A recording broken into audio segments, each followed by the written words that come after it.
parle. Chaque jour, Charles et Carole vous présentent la leçon de l'école du sabbat.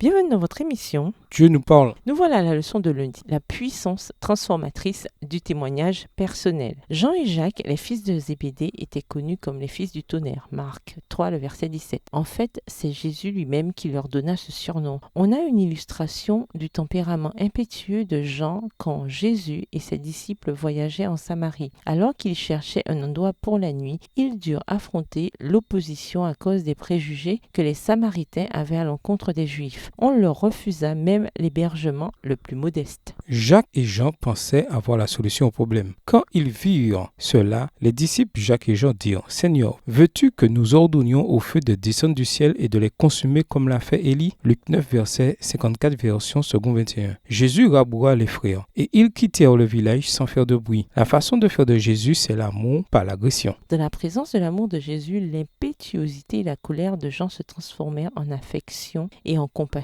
Dans la première épître de Jean, le mot amour apparaît près de 40 fois. Sous d'autres formes dérivées, il apparaît 50 fois. Lisons 1 Jean 1, les versets 1 à 4, 1 Jean 3, verset 1, 1 Jean 4, les versets 7 à 11 et 1 Jean 5, les versets 1 à 5. Que vous indiquent ces passages sur le témoignage de Jean et les changements qui eurent lieu dans sa vie à cause de sa relation avec Jésus? 1 Jean 1, les versets 1 à 4. Ce qui était dès le commencement, ce que nous avons entendu, ce que nous avons vu de nos yeux, ce que nous avons contemplé et que nos mains ont touché concernant la parole de vie. Car la vie a été manifestée et nous l'avons vue et nous lui rendons témoignage et nous vous annonçons la vie éternelle qui était auprès du Père et qui nous a été manifestée. Ce que nous avons vu et entendu, nous vous l'annonçons à vous aussi, afin que vous aussi, vous soyez en communion avec nous. Or, notre communion est avec le Père et avec son Fils Jésus-Christ. Et nous écrivons ces choses afin que notre joie soit parfaite. 1 Jean 3, verset 1. Voyez quel amour le Père nous a témoigné pour que nous soyons appelés enfants de Dieu, et nous le sommes. Si le monde ne nous connaît pas, c'est qu'il ne l'a pas connu. 1 Jean 4, les versets 7 à 11. Bien-aimés, aimons-nous les uns les autres, car l'amour est de Dieu, et quiconque aime est né de Dieu et connaît Dieu. Celui qui n'aime pas n'a pas connu Dieu, car Dieu est amour. L'amour de Dieu a été manifesté envers nous en ce que Dieu a envoyé son Fils unique dans le monde afin que nous vivions par lui. Et cet amour consiste non point en ce que nous avons aimé Dieu,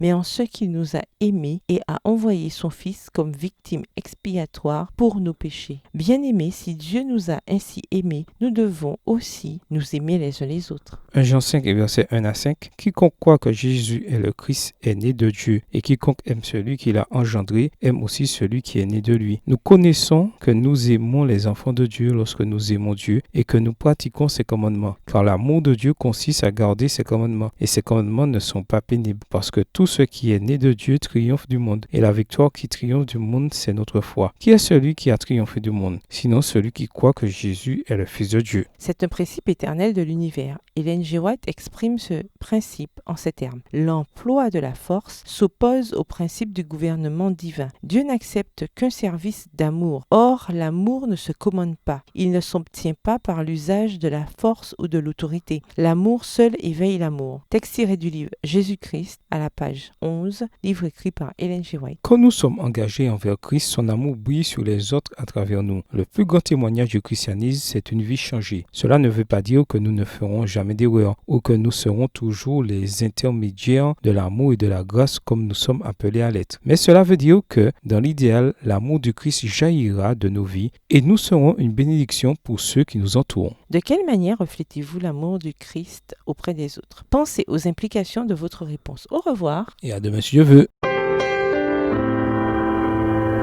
Dieu nous parle. Chaque jour, Charles et Carole vous présentent la leçon de l'école du sabbat.